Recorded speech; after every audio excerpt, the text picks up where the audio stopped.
ওম শ্রী শ্রী অখণ্ড সংহিতা বা অখণ্ড মণ্ডলেশ্বর শ্রী শ্রীমৎ স্বামী স্বরূপানন্দ পরমহংসদেবের উপদেশ বাণী গ্রন্থ প্রথম খণ্ড থেকে নির্বাচিত অংশ পাঠ।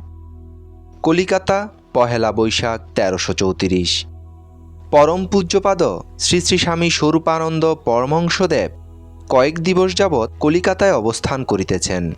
বিদ্যাসাগর কলেজের একটি ছাত্র নববর্ষ উপলক্ষে শ্রী শ্রী বাবামণির একটি বাণী সংগ্রহের জন্য আসিয়াছেন। প্রতিধ্বনি। শ্রী শ্রী বাবামণি বলিলেন, আমার নিজের কোনো বাণী নেই। অতীত ও বর্তমানের শত সহস্র মহাপুরুষের কাছে আমার অশেষ ঋণ। আমি তাদের প্রতিধ্বনি মাত্র। দেবার মতো নিজস্ব কোনো বাণী আমার নেই।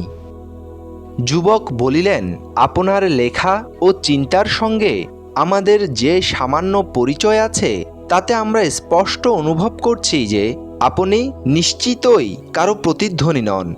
কয়েকজন বিশাল ও বিশিষ্ট চিন্তানায়কের নাম করিয়া এবং তাহাদের লেখার সহিত শ্রী শ্রী বাবামণির কয়েকটি লেখার তুলনা করিয়া তৎপরে যুবকটি বলিলেন, বিনয় করে আপনি নিজেকে যাই বলুন, সুস্পষ্ট প্রমাণ রয়েছে আপনার ক্ষেত্রে আপনি সম্পূর্ণ মৌলিক।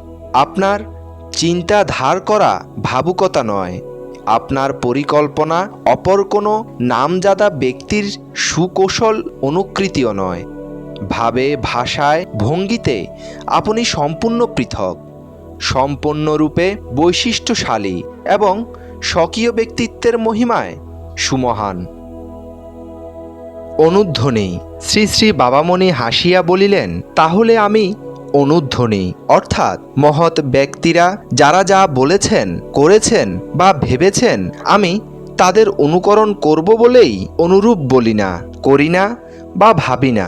কিন্তু তারা যে যা বলেছেন, যে যা করেছেন, যে যা ভেবেছেন তার প্রভাবকে আমি অস্বীকার করি না। ওস্তাদ তার সুরবিনে মেঘমোল্লার বাজাচ্ছেন, সাকরে তার সঙ্গে সঙ্গে ওস্তাদের স্বরগ্রামের আহরণ অবরোহণের সাথে সাথে নিজের বীণার সুর ভাচ্ছেন। একে বলে অনুকরণ। কিন্তু দিকে দিকে কত বীণায় যে তার পরাণ আছে, সেই সুরসাধা বীণার তারে এসে মেঘমোল্লারের মূর্ছনা যেন আছাড় খেয়ে পড়ছে। তাতে যে বীণা যেমনভাবে বাঁধা তেমনভাবে ঝঙ্কার সৃষ্টি হচ্ছে। এর নাম অনুধ্বনি। অনুধ্বনি কোনো মূলধ্বনির অনুকরণ করে না, কিন্তু যেখানে যে সুর লাহরীর উত্থান পতন হচ্ছে সেখানেই নিজের মনের মতো করে ঝঙ্কার আস্বাদন করে। আমাকে যদি কারো প্রতিধ্বনি বলতে না চাও তাহলে বলো অনুধ্বনি। প্রতিধ্বনির নিজস্বতা নাই, ধ্বনির সে অবিকল প্রতিরূপ, হিজ মাস্টার্স ভয়েস। অনুধ্বনির পরবশ্যতা নাই।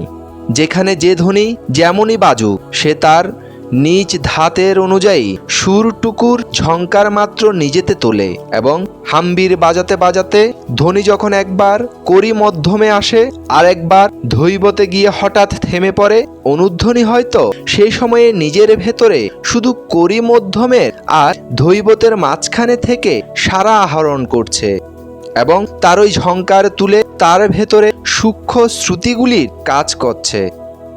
ধ্বনিতে যা আছে প্রতিধ্বনিতে তাই আছে, বরং অনুকরণের অক্ষমতা হেতু কিছু কমও আছে। ধ্বনিতে যা আছে অনুধ্বনিতে তার অল্পই আছে, কিন্তু যেখানে যে অল্পটুকু আছে তার ভেতরেও নিজস্বতার পরিপুষ্টি ও পরিবিকাশ এত যে ধ্বনির যে সেটা গৌণ প্রভাবে সৃষ্ট। এ কথা বিচার করেও বোঝা কঠিন। এই জন্যই বলছি, আমাকে প্রতিধ্বনি বলতে না চাও, অনুধ্বনি বলো। যুবক বলিলেন, কিছুদিন আগে আমি অমুক মাঠে তাদের এক মহাপুরুষের তিরোধান উৎসব উপলক্ষে সৎসঙ্গ করতে গিয়েছিলাম। দেশের বর্তমান চিন্তানায়কদের প্রসঙ্গ উঠল, যার নামই উঠে বিচারে সাব্যস্ত হয়ে যায় যে এখনও তার চিন্তা দেশ ও জাতির উপর তেমন কিছু মঙ্গল প্রভাব বিস্তার করেনি। কেউ হয়তো খুবই ভালো লেখেন, বলেন, কিংবা খুবই চমৎকার বলেন, কিন্তু তাদের কথা মানুষের মর্মকে ভেদ করে না। এই সময়ে আমি আপনার লেখা কর্মের পথে পুস্তিকাখানা পকেট থেকে বের করে একটার পর একটা অনুচ্ছেদ আগাগোড়া পড়ে গেলাম। সকলেই এক নিঃশ্বাসে শ্রবণ করলেন এবং পড়া শেষ হবার পরে নিস্তব্ধ হয়ে রইলেন। আমি বললাম, এই একজন চিন্তানায়কের আবির্ভাব লক্ষ্য করবার বিষয়, যার বাণী মর্মকে ভেদ করে। শুধু চামড়া ছুঁয়ে যায়, হস্ত নিক্ষিপ্ত বাণ ভূতলসায়ী হয় না। অমনি একজন সাধু উচ্চ কণ্ঠে বলে উঠলেন, ওটা আর নতুন জিনিস কি হলো হে? প্রত্যেকটা যে আমাদের মঠের প্রতিষ্ঠাতার নকল হে, সম্পূর্ণ নকল। একটা প্রতিধ্বনিকে তুমি মৌলিক জিনিস বলে চালাতে চাও? শ্রী শ্রী বাবামণি হাসিয়া বলিলেন, সাধুজি ঠিকই বলেছেন। যিনি যত সুন্দর সুন্দর কথাই বলুক, কিন্তু কে যে কার প্রতিধ্বনি আর কে যে কার প্রতিধ্বনি নয়, সেটি নিয়েই মুশকিল হে। কিছুদিন আগে কাশী থেকে একজন মহাবাগ্মী স্বামীজি কলকাতায় এসে ধর্ম বক্তৃতা দিচ্ছিলেন। খুব ভালো বক্তৃতা। একজন বলে বসলেন, ইনি বিবেকানন্দের প্রতিধ্বনি। অমনি আর একজন বলে বসলেন, বিবেকানন্দ তো রাজা রামমোহন রায়ের প্রতিধ্বনি। খুবই কলহ বেঁধে গেল। দুপক্ষের ধারালো ধারালো যুক্তি। আমরা অসহায় শ্রোতা, যিনি যা বলেন তাই শুনে যাচ্ছি। এক পক্ষ বলছেন, বিবেকানন্দই ভারতে প্রথম দেখালেন যে হিন্দু ধর্মকে প্রচার করা যায়, প্রচার করা উচিত, এবং প্রচারের দায়িত্ব সন্ন্যাসীদেরই স্কন্ধে ন্যস্ত হওয়া প্রয়োজন।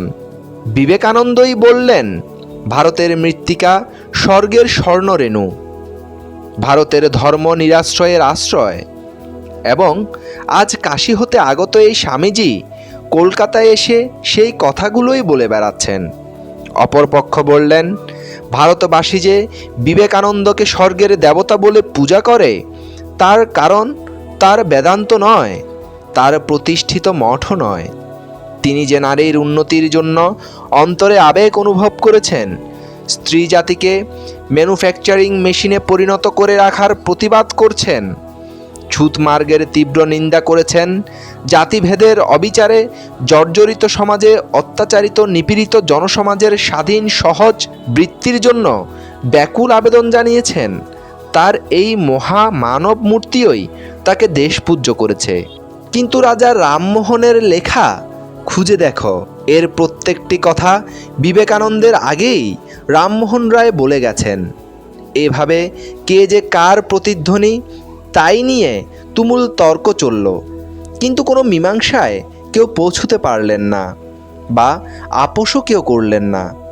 আমরা নিরীহ শ্রোতার দল আস্তে আস্তে মল্লভূমি ত্যাগ করে নিজ নিজ স্থানে প্রস্থান করলাম। শ্রী শ্রী অখণ্ড সংহিতা থেকে নির্বাচিত অংশ পাঠ এখানেই সমাপ্ত।